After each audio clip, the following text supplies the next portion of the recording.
sont adressés à 6 églises.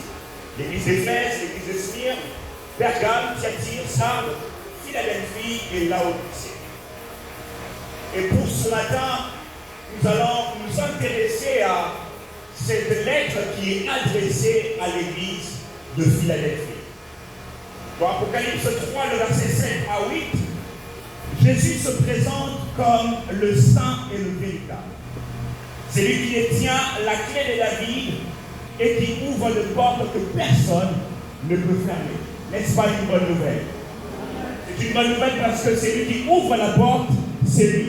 Et lorsqu'il ouvre, personne ne peut la fermer. Alléluia. Et je tiens à l'annoncer ce matin déjà dans la vie d'une personne avant de continuer, que Dieu va assurément ce matin ouvrir une porte pour toi et personne ne peut la fermer. Je disais que Dieu peut ouvrir en ce matin une porte pour toi. Cette porte peut être une opportunité, cette porte peut être une bénédiction, cette porte peut être aussi une saison d'expansion pour notre Église. Et que cette porte que Dieu ouvrira, personne ne peut la fermer. Amen. Il est question ici d'une porte que le Seigneur va placer devant cette Église. Une porte que lui-même va ouvrir. Et pourquoi j'ai choisi ce thème, ou pourquoi j'ai intitulé ce thème à l'école de Philadelphie?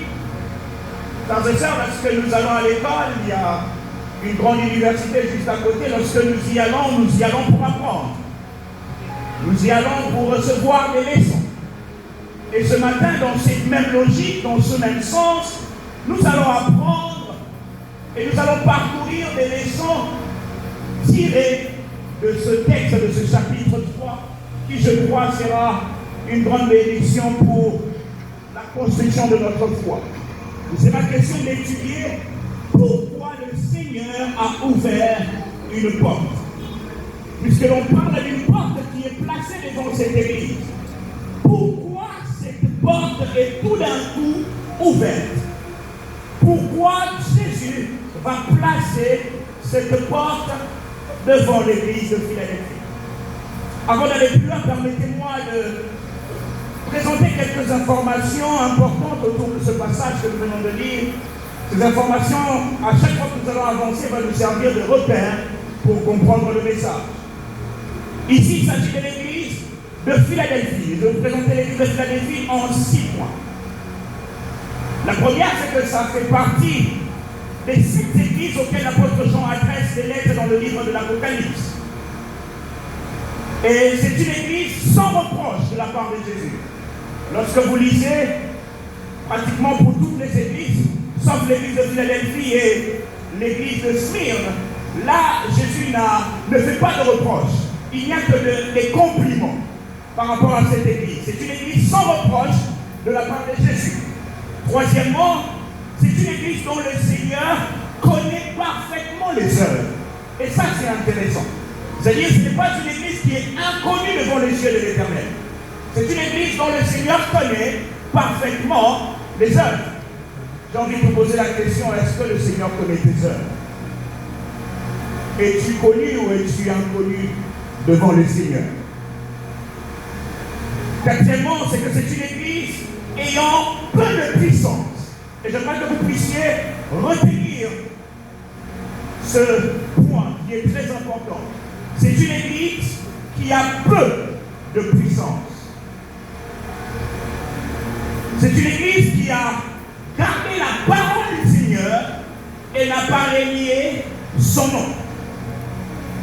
Une église qui a peu de puissance, une église dont le Seigneur connaît les œuvres, une église qui a gardé la parole du Seigneur et n'a pas renié son nom. Ça, c'est ce que la Bible dit de cette église. Et la 6e, comme je l'avais dit en introduction, c'est une église devant laquelle Dieu a placé une porte. Et frères et sœurs, l'église de Philadelphie porte ce nom de Philadelphie parce qu'elle est située dans la ville de Philadelphie. Il y a une grande importance à présenter cette ville parce que les informations vont aussi nous permettre de comprendre le message. La ville de Philadelphie, à ne pas confondre avec Philadelphia des États-Unis. Amen. La ville de Philadelphie, une ville d'Asie mineure. Philadelphie était située dans la région de Libye en Asie mineure, l'actuelle Turquie.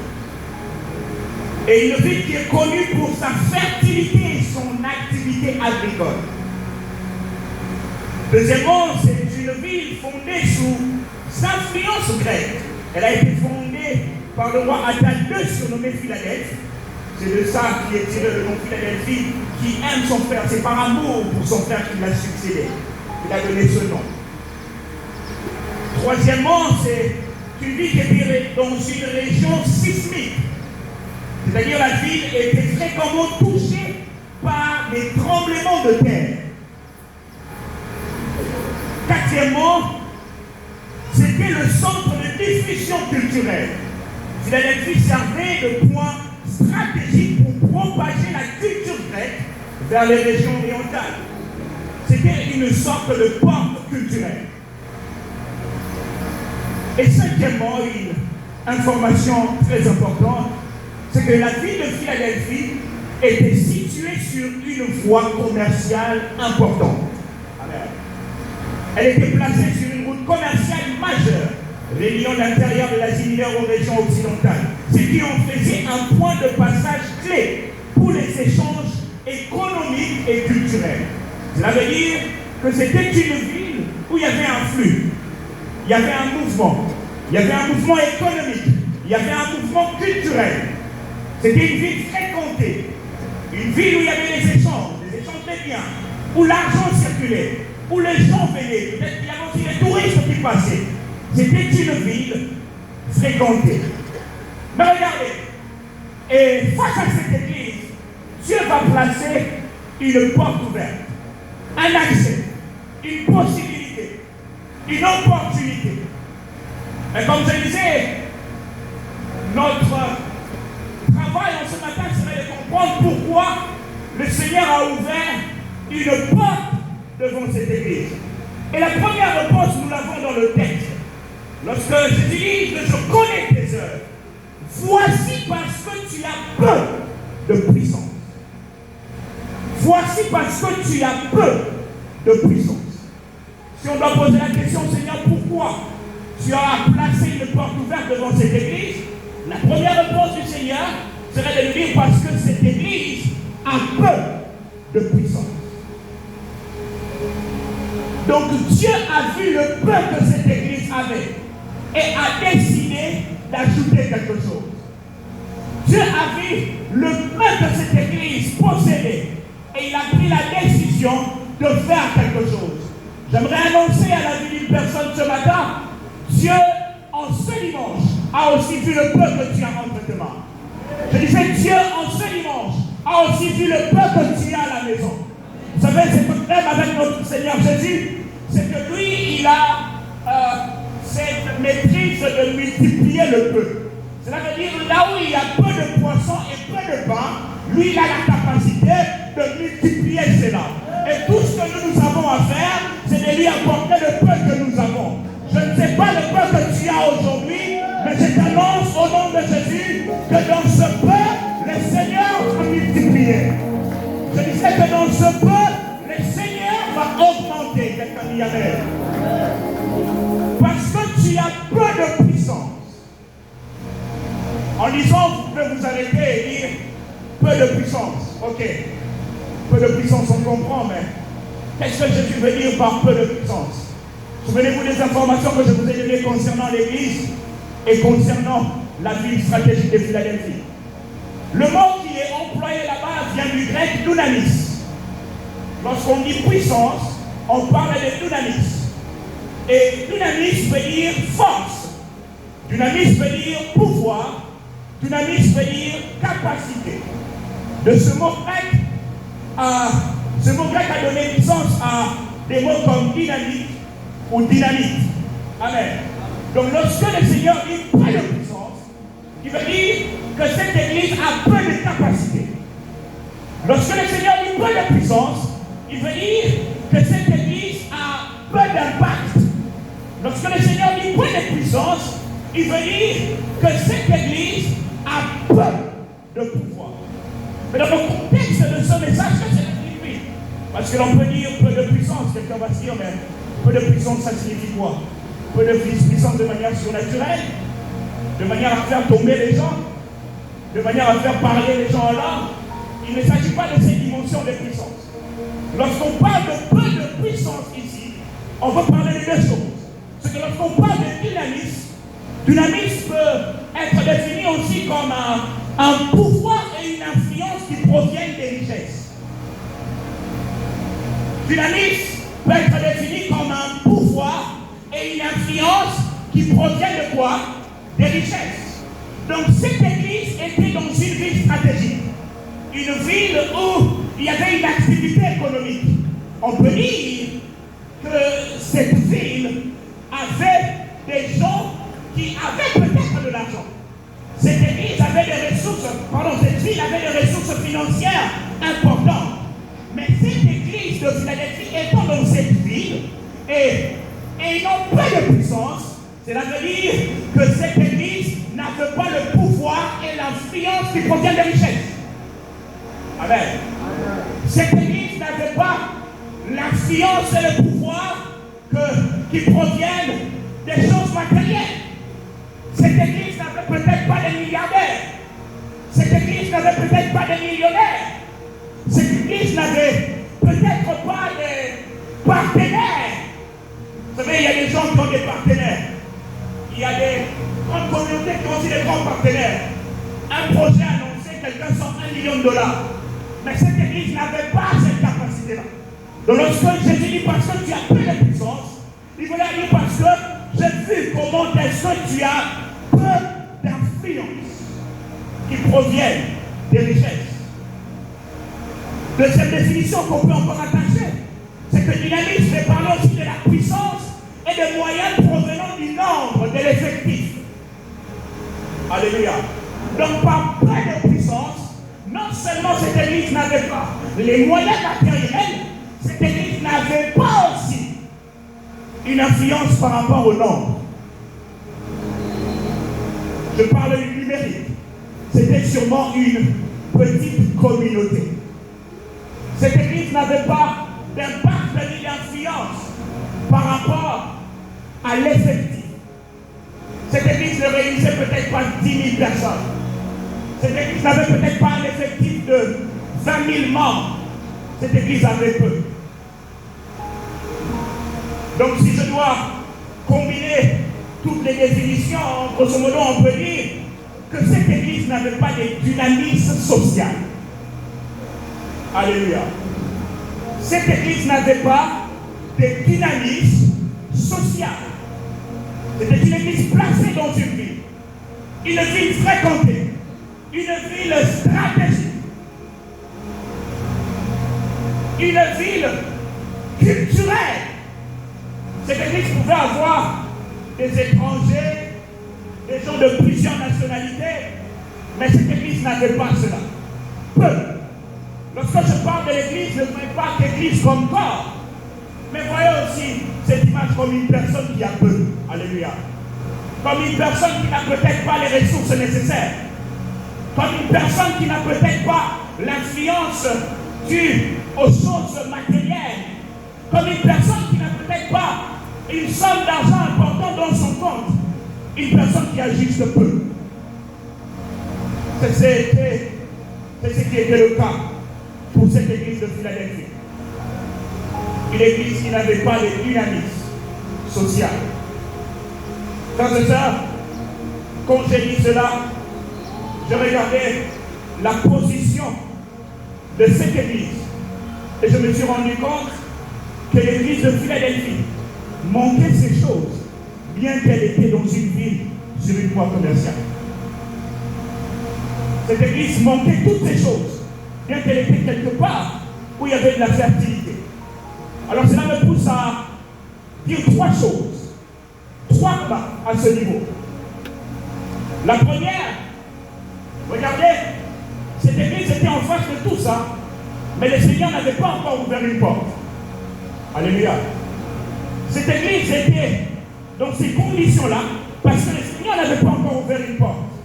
Première vérité que je veux dire ici, c'est qu'il est possible de manquer parce que Dieu n'a pas encore ouvert une porte. Alléluia. Et ça, c'est une vérité, malheureusement, nous les chrétiens, nous n'aimons pas accepter. Je dis toujours, l'église n'est pas le lieu où nous venons pour devenir riches. L'église n'est pas le lieu où nous venons pour chercher d'abord le mariage. Alléluia. Oh oui. Jésus n'est pas mort à la croix pour nous donner le mariage. Amen. Il est possible de manquer parce que Dieu n'a pas encore ouvert une porte. Il est possible de manquer parce que Dieu n'a pas encore donné une possibilité. Je vais dire à une personne ce matin, ne ferme, ne n'ouvre pas une porte lorsque le Seigneur ne l'a pas encore ouvert. Ne force pas la serrure d'une porte lorsque celui qui détient la clé n'a pas encore ouvert. Je vais le dire autrement. Ne force pas la porte d'un mariage lorsque le Seigneur ne l'a pas encore ouvert. Je vais dire à un frère, ne force pas la porte d'un travail lorsque le Seigneur n'a pas encore placé l'opportunité. Lorsque l'on force une porte que Dieu n'a pas ouverte, lorsque l'on force une porte de mariage que le Seigneur n'a pas donnée, il est possible de voir une sœur qui a tellement la pression de se marier, accepte de forcer la porte, mais en y entrant comme deuxième épouse. Est-ce que je parle à quelqu'un? Il est possible de manquer parce que Dieu n'a pas encore ouvert une porte. Deuxième chose, il est possible de manquer parce que la saison n'est pas encore arrivée. Dieu est le maître des temps et des circonstances. Il est celui qui favorise les saisons. Il est celui qui déclenche les saisons. Ça peut être la saison de ton voisin, mais ce n'est pas encore peut-être ta saison. Mais cela ne signifie pas que comme c'est la saison de ton voisin, et qu'il n'y aura pas un jour ta saison. Alléluia. Il est possible de manquer parce que la saison n'est pas encore arrivée. Cette église était dans cette position. Vous savez, si vous lisez le verset 9, vous allez voir là-bas Jésus leur dit, voici je te donne ceux de la synagogue de Satan. Donc en France, il y avait une synagogue, la synagogue de Satan. C'était sûrement une église influente, qui avait beaucoup de membres, qui avait beaucoup de possibilités. Cela veut dire que cette église était dans une position où sa saison de vivre des portes ouvertes n'était pas encore arrivée. Troisième chose que je vais dire, et ça, c'est encore très important, c'est qu'il est très possible d'être dans un endroit où les autres réussissent, mais notre tour n'est pas encore arrivé. Amen. Et là, je me pose la question. Avons-nous aujourd'hui des chrétiens qui sont prêts à accepter que Dieu a béni mon voisin? J'accepte et je suis content pour cela. Nous sommes de la race de ceux qui sont à chaque fois frustrés lorsque Dieu bénit le voisin. Nous sommes de la race de ceux qui sont frustrés à chaque fois que Dieu fait du bien à quelqu'un. Vous savez, je réfléchis un jour à l'église centrale. Et des fois, quand j'entends des gens prier, je dis, Seigneur, ça c'est une prière animée par l'esprit ou par la musique. Vous verrez quelqu'un dire dans sa prière à Nzambe, au Seigneur, Tanaye, Yabali Ponanini, Yachimusala Ponanini, et bon, on a yaka chaque jour, Ponanini, Takaye, Ngati. Est-ce que prière la bonne maison Nzambe? Et ça, souvent, c'est ça qui me demande ma paix.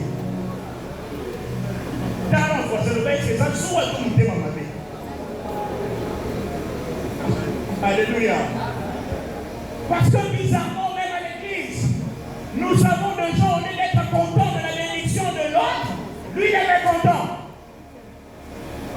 Si tu es là, j'aimerais te dire qu'il est possible d'être dans un endroit où Dieu donne le travail à l'autre, mais ton tour n'est pas encore arrivé. Mais cela ne signifie pas que Dieu t'a oublié. Après toi, il est le maître des temps et des circonstances. Si en janvier, il a béni ton voisin, assurément, avant décembre, il passera aussi dans ta maison. Je voudrais dire à une personne ce matin, si Dieu a béni les voisins, cela veut dire qu'il est dans les parages. Il est dans les parages. Il est dans les parages. Si le voisin était en face, il a été béni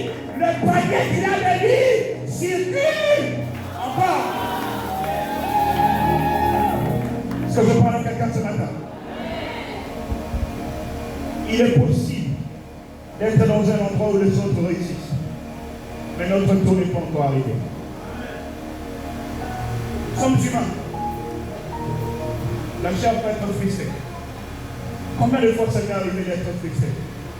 Je regarde les rêves, je regarde les prophéties. Oui, tu as été appelé, choisi depuis le sein de ta mère. Mais je me regarde et dis, ah Seigneur, mon ministère n'avance pas. Je regarde les autres, ils prêchent, ils sont invités. Moi je suis toujours ici, dans la chambre, à préparer les prédications et à les prêcher devant les miroirs. Je prenais un, comment ça s'appelle? C'est que les femmes utilisent le foie pour la Hollande. Il y a le Libaya.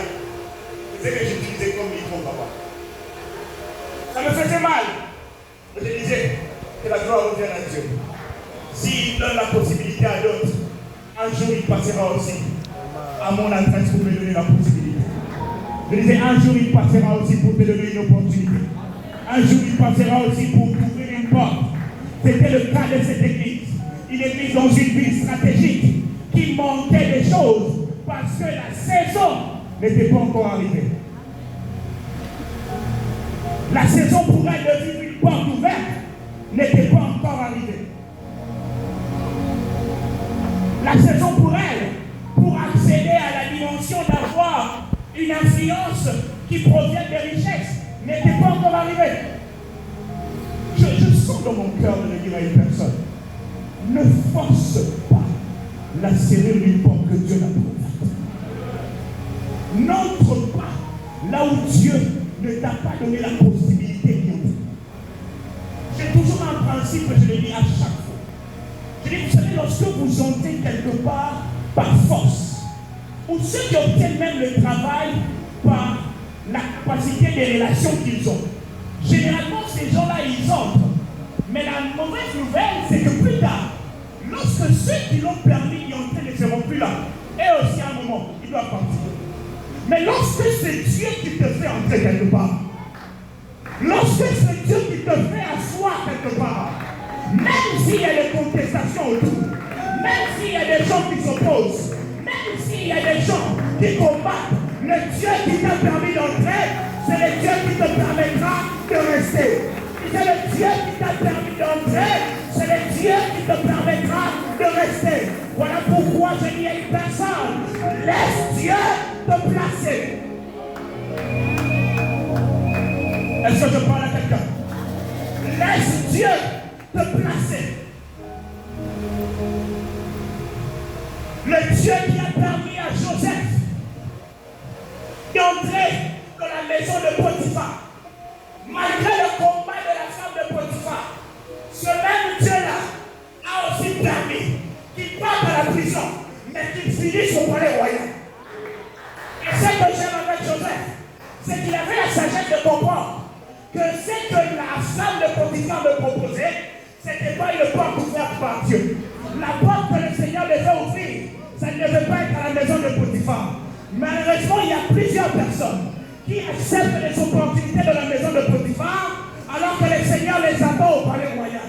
Ne sois pas le seul qui accepte de se compromettre pour avoir les choses, des richesses de la maison de Potiphar, alors que toi, le Seigneur, veut faire de toi un gouverneur quelque part. Je disais, alors que toi, le Seigneur, veut te donner une responsabilité élevée quelque part. Est-ce que je parle à un jeune ce matin?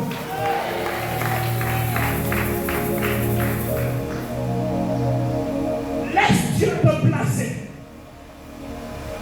Lorsque Dieu place ou veut te placer, il organise les choses afin que tu y arrives.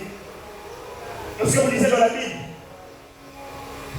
vous allez voir dans la plupart des cas, lorsqu'on arrêtait les apôtres, les disciples, ils étaient en prison. Lorsque l'Église priait, c'est Dieu qui envoyait un ange pour libérer, etc. Mais lorsque je recule en arrière, je me rends compte de la vie de Joseph, ce n'est pas un ange qui a fait en sorte que Joseph sorte de la prison. Mais Dieu s'est servi du souvenir de quelqu'un. Est-ce que je parle à quelqu'un? Dieu s'est servi du souvenir de quelqu'un. Vous vous souvenez de ces deux rêves, le panetier et les chansons. Joseph va les interpréter. Le panetier après va mourir et les chansons, lui, va être rétabli. Après les années, il va oublier Joseph. Mais le Dieu qui avait planifié les choses pour Joseph ne l'avait pas oublié dans son souvenir. Je veux dire à une personne, tu peux être oublié par les souvenirs des hommes. Tu peux être oublié par quelqu'un qui t'avait fait du bien. Mais dans le souvenir de Dieu, Dieu ne t'a pas oublié. Et puisque lui, dans son souvenir, ne t'a pas oublié, il peut sortir quelqu'un qui ne vient peut-être pas de ta famille pour te faire du bien. Il peut prendre quelqu'un à qui tu n'as peut-être jamais parlé pour te placer quelque part. Je prie que Dieu t'accorde une chose ce matin. Est-ce que je parle à quelqu'un? Ne forçons pas une cellule, une porte que le Seigneur n'a pas ouverte. Ma sœur, ne force pas.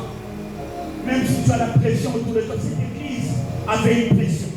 Cette église vivait une pression. Par contre, ça a été au Jésus avancé.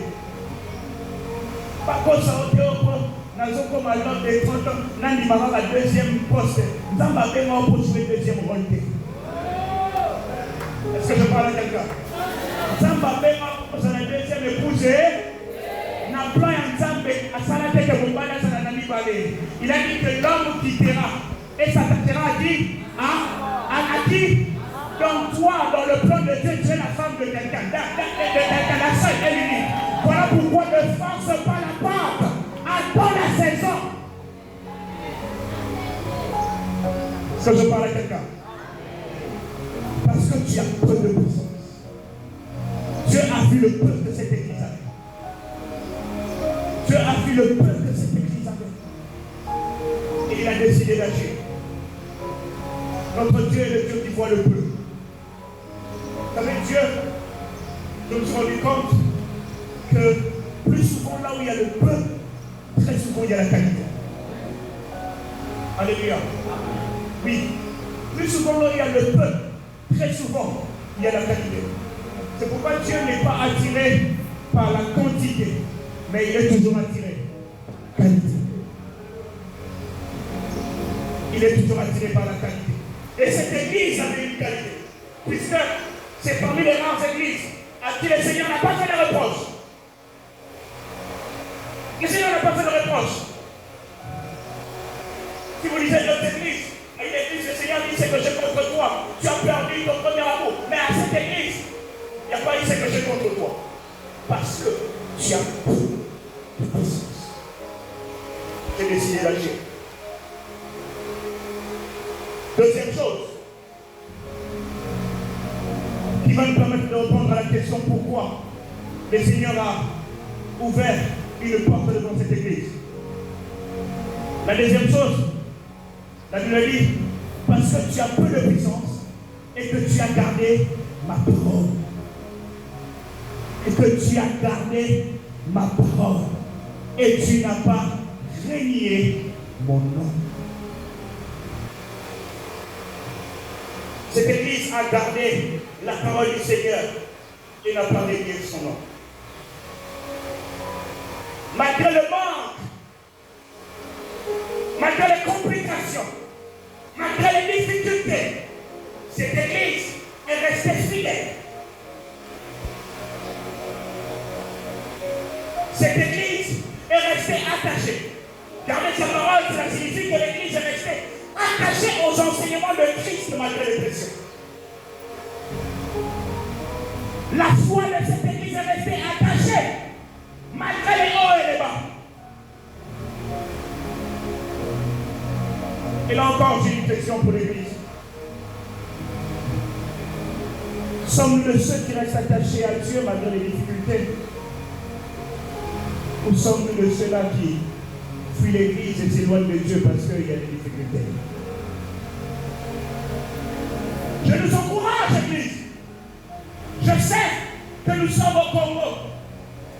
Je sais qu'il y a des difficultés. Je sais qu'il y a des problèmes. Mon cher ami, je sais qu'il y a un taux de chômage élevé. Mais reste attaché, je t'en supplie, au Seigneur Jésus-Christ. Reste attaché aux enseignements de Christ.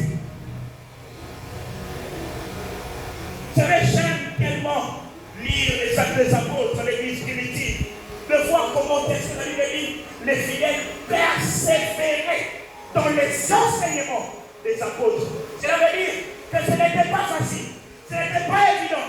Il y avait des persécutions, mais ils persévéraient. Je vais à l'université, ce n'est pas facile. Les frais, c'est compliqué. Je vois les autres qui se livrent à la prostitution pour payer les frais académiques. Qu'est-ce que moi je dois faire? Jeune sœur, je t'en supplie, persévère. Est-ce que je parle à quelqu'un? Je vois les autres travailler, commencer à construire. Ça, c'est pas une femme de fier à la vérité. N'avez pas une femme de fier à la vérité. Comment se douter tout ça m'a voté dans Ajli? Tout Abraham a sa visitation à Ajli. Ça m'a dit ça il faut rattraper la vérité. On va trouver la vérité. Il disait que notre Dieu s'est rattrapé. Il s'est rattrapé ça. N'est-ce pas qu'on est dans la saison de la restauration? Notre Dieu s'est restauré. Alléluia.